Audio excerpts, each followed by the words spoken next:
It's really an honor and a privilege to be here this morning.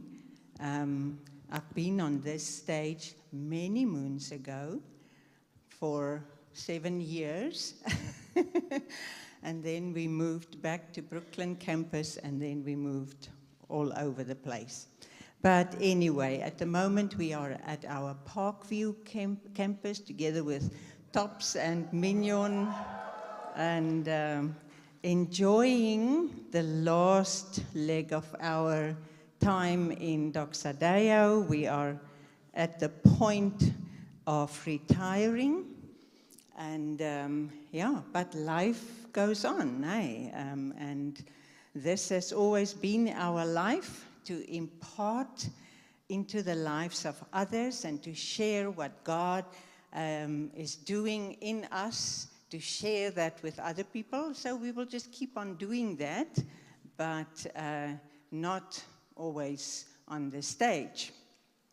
So, but today we're going to focus on the theme of this conference, Awaken. Isn't it a wonderful theme? And thank you to the worship team that really established that in our hearts during the worship. Did you enjoy the worship? Wasn't it wonderful?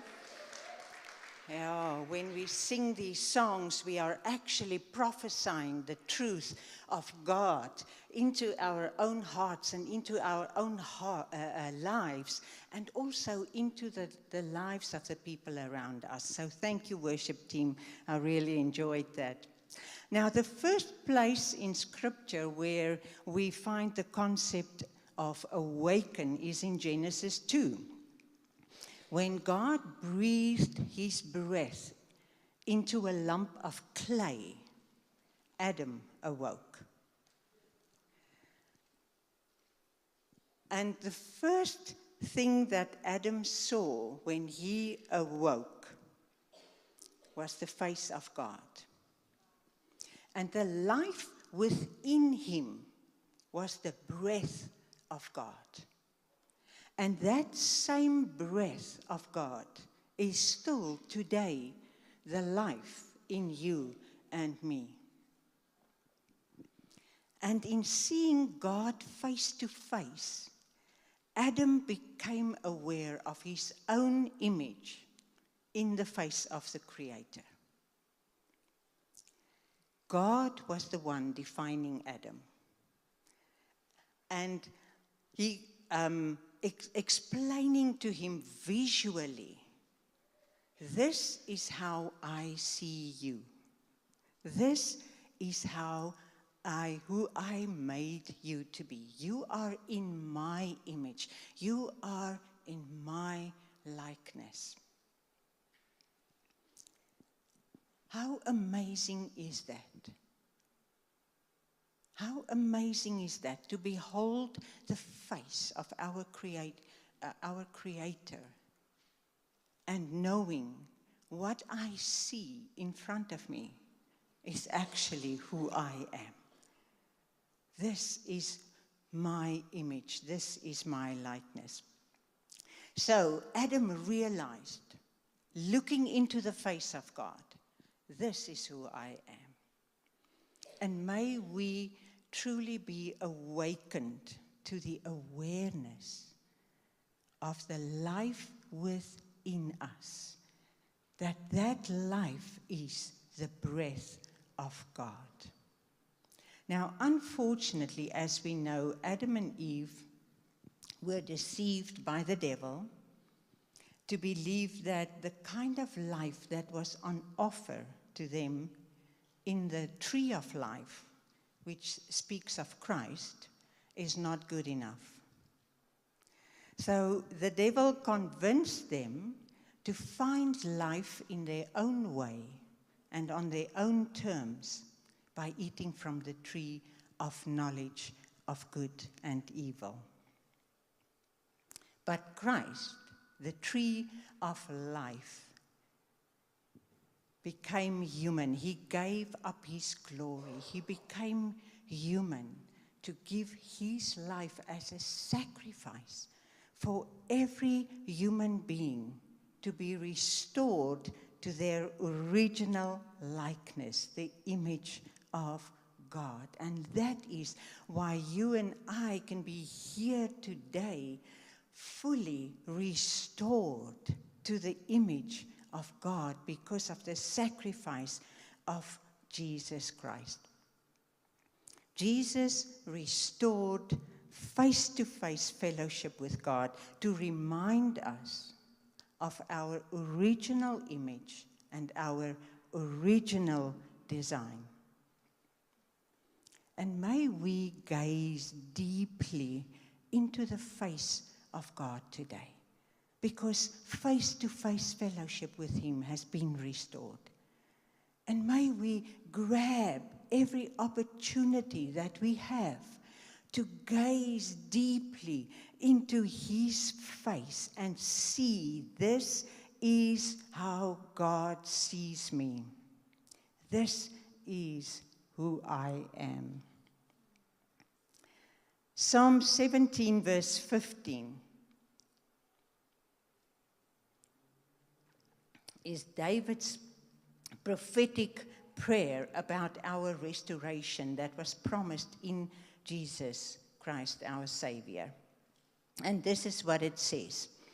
As for me, I shall see your face in righteousness.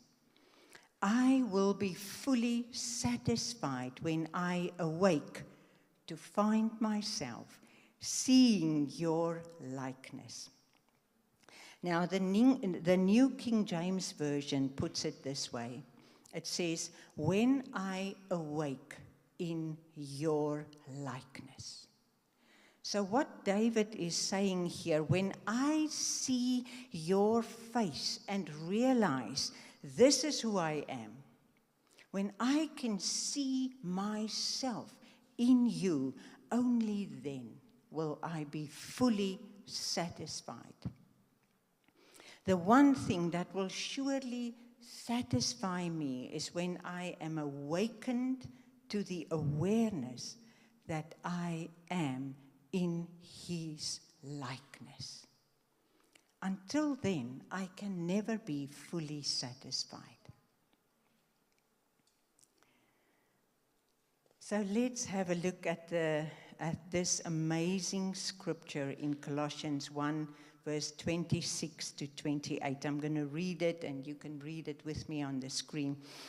It says, there is a divine mystery, a secret surprise that has been concealed from the world for generations. But now it's being revealed, unfolded, and manifested for every holy believer to experience. That's you and me. That mystery has been revealed for you and me to experience. Living within you is the Christ who floods you with the expectation of glory. The mystery of Christ, this mystery of Christ embedded within us, becomes a heavenly treasure chest of hope, filled with the riches of glory for His people. And God wants everyone to know it. Christ is our message. We preach to awaken hearts and bring every person into the full understanding of truth. The one who created me in His own image is the one now living within me. And if my heart is awakened to the understanding of who He is, I can begin to know and grow in the full understanding of who I am. I can live with the awareness that I am a carrier of His glory. I'm carrying His presence in this world. And that realization opens a treasure chest of hope within me.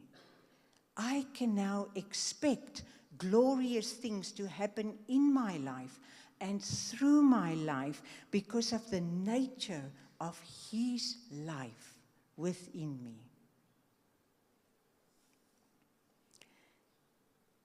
And then let's move on to the theme scripture for the conference, Hebrews 6, verse 19.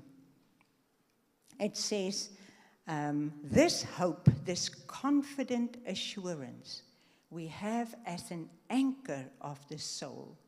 It cannot slip and it cannot break down under whatever pressure bears upon it. A safe and steadfast hope that enters within the veil of the heavenly temple, that most holy place in which the very presence of God dwells. Now, the author refers here to hope as an anchor. But what is the connection with a veil? Remember, he's not writing to a seafaring people. He's writing here to a mountain climbing people. So when he uses the word anchor, he refers to a person. He's referring to the mountain climber who reaches the summit first. Because that mountain climber, the one first entering this, reaching the summit, would anchor himself between two rocks and bind a rope around his waist, and then he would help the others to climb to the summit, where he already was. And they would use the rope provided by him to climb to the summit. And this is the image that the author is drawing on when he mentions that our hope is anchored beyond the veil. Now we know that the veil talks about the temple. Okay, so at that stage the temple was built on the highest point of Israel. And it was situated on a huge rock, which the dome of the rock now stands on. And the Ark of the Covenant, which speaks of the presence of God, was put in the most holy place, that part of the temple that was beyond the veil. The most holy place beyond the veil. Our hope goes beyond the veil. It's anchored beyond the veil. And we know, we sang it also during the worship, we know that Christ is the rock. He is our steadfast hope. He is the person. He is the one that went before us. He is our anchor, the one who has reached the summit before us. He is the one who has entered within the veil of the heavenly temple, that most holy place in which the very presence of God dwells. Jesus Christ, he is our hope. He is the one in the presence of God, in the heavenlies, interceding constantly for everyone, each one of us who are still climbing to the summit of the mountain on our life's journey, as we are growing more and more to become more and more like him, to be transformed into his likeness. He is already anchored there beyond the veil, interceding for me and you. Now, both Jesus in John 2 and Paul in 1 Corinthians 6 verse 19 use the image of the temple to refer to the human body. And the heart is the place where the presence of God dwells. So the heart is the Holy of Holies, is the most holy place. So I want you to pause for a moment and just remind yourself, my heart is the place where God dwells. My heart is the most holy place. So when I'm looking for God, I will find him here. This is where he dwells. I don't go out looking for God somewhere else or in someone else. My heart is the place where I will find him, the most holy place. Christ, the steadfast rock, embedded in our hearts, is our anchor that cannot slip, and it cannot break down under whatever pressure bears upon it. When our hearts are awakened to that truth, we realize that all our hopes are anchored in him. Our hope is anchored in the person of Jesus Christ. In Colossians 3, Paul tells us, now that you know who you are, and you know whose you are, and you know your position, don't allow yourself to be distracted by the temporal things of the natural realm. And then in verse 2 and 3, he says, set your mind and keep focused habitually on the things above, the heavenly things, not on things that are on the earth, which have only temporal value. For you died to this world, and your new, real life is hidden with Christ in God.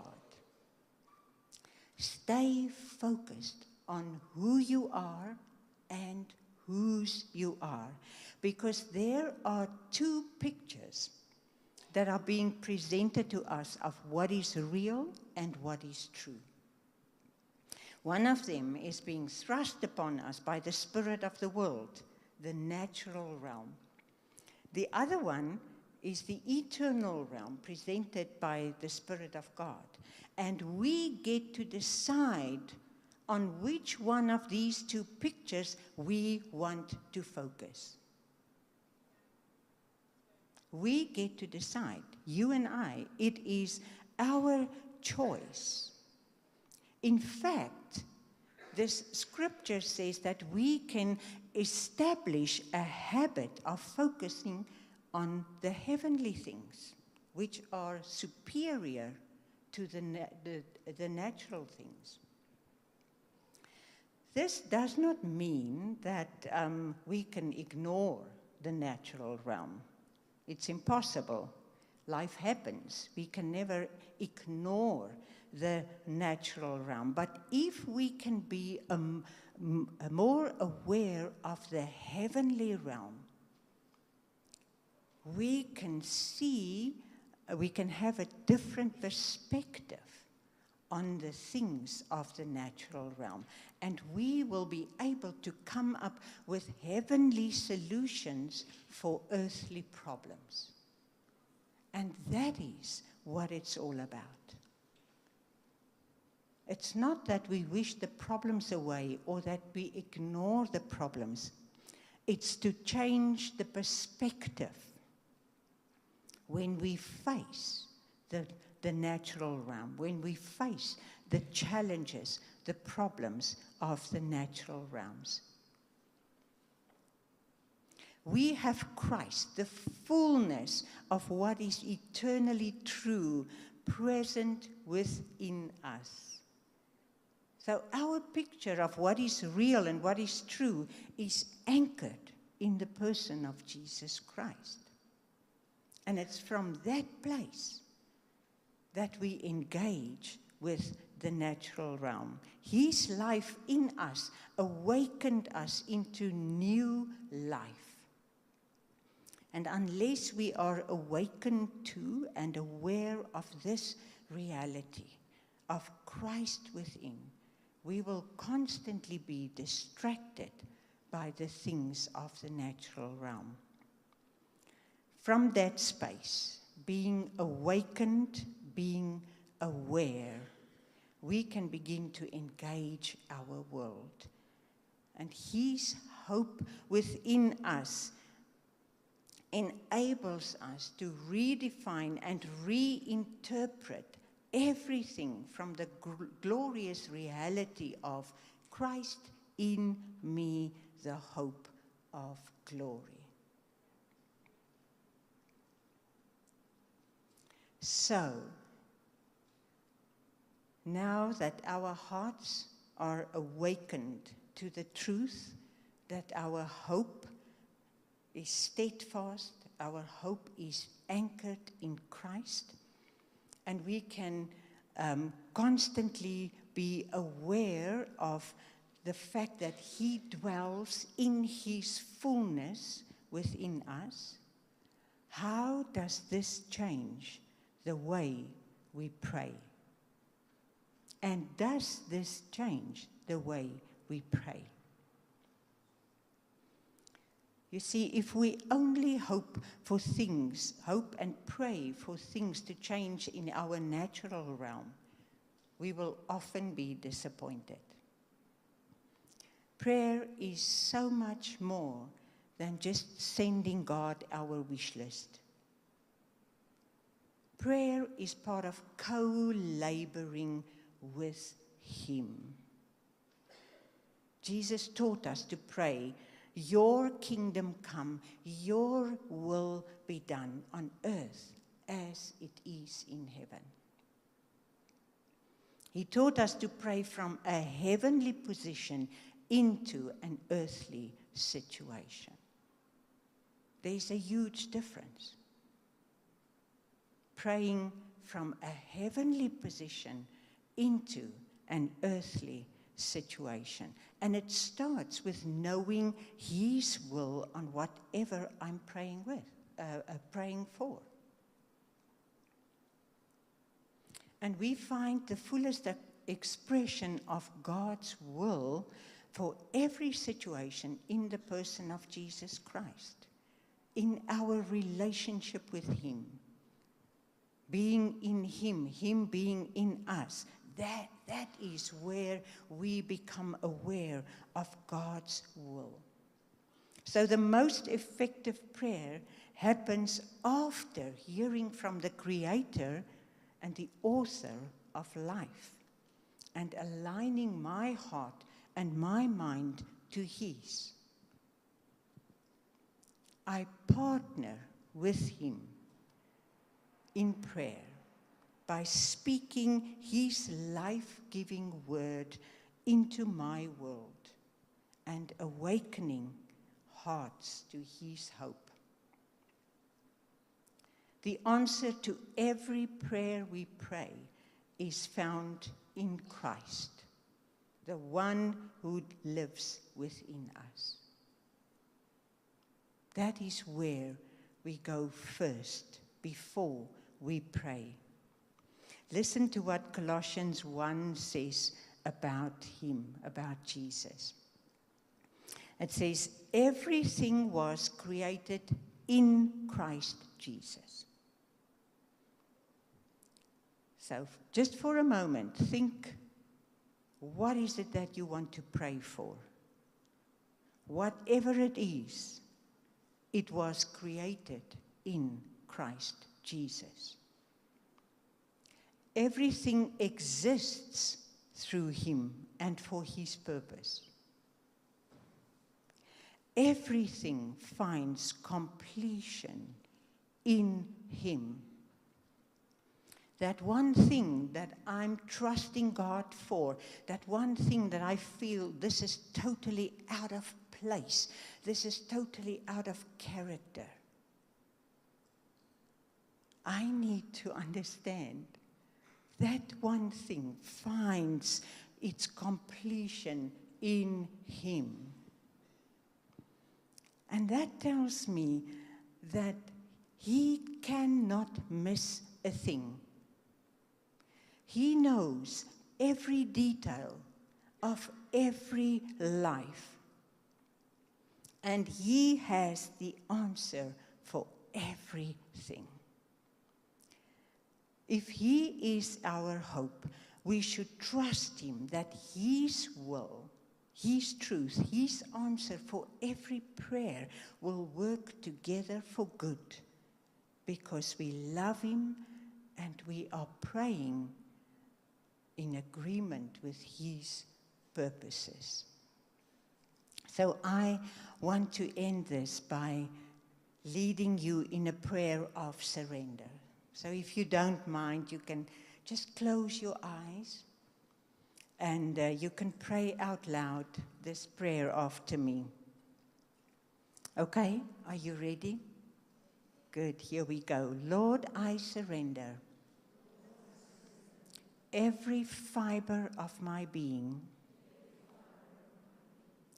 to your life within me. I embrace you as the rock-solid hope inside me. I surrender my heart to be awakened until I am fully captivated and fascinated with who you are. Lord, stir up the sweet spice of your life within me. Spare nothing as you make me your fruitful garden. Hold nothing back until I release your fragrance. May you be satisfied with the fruits of your life within me. Amen. So we're going to give you a time of reflection now. And I think there will be music playing or something. So this is now time for you to use your journal. So I want you to just start. You can close your eyes or keep your eyes open, whatever is comfortable to you. Just start with being aware of His breath, His presence within you. Just pause and just become aware of His breath inside of you, God breathing in you, His presence in you, His life within you.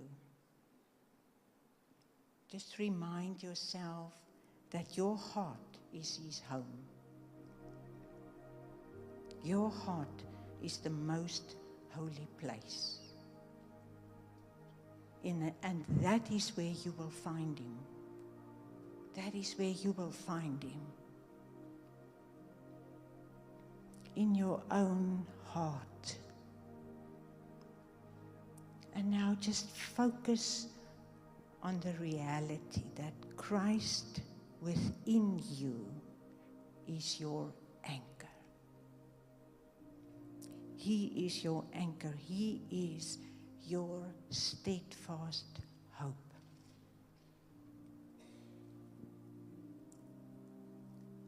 And in that awareness, you can now give Him that one thing that you hope for. That one thing that's at the top of your prayer list.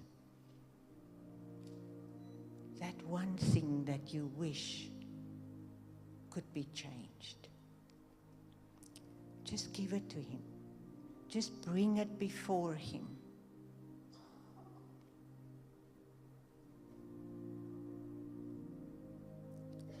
And now you ask Him for His perspective. Lord, what is your perspective on this one thing? What is it that you want me to see? What is it that you want me to pray? What is your will?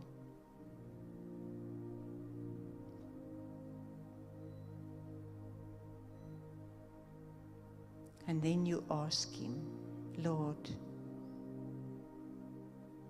may your kingdom come. May your will be done in this situation.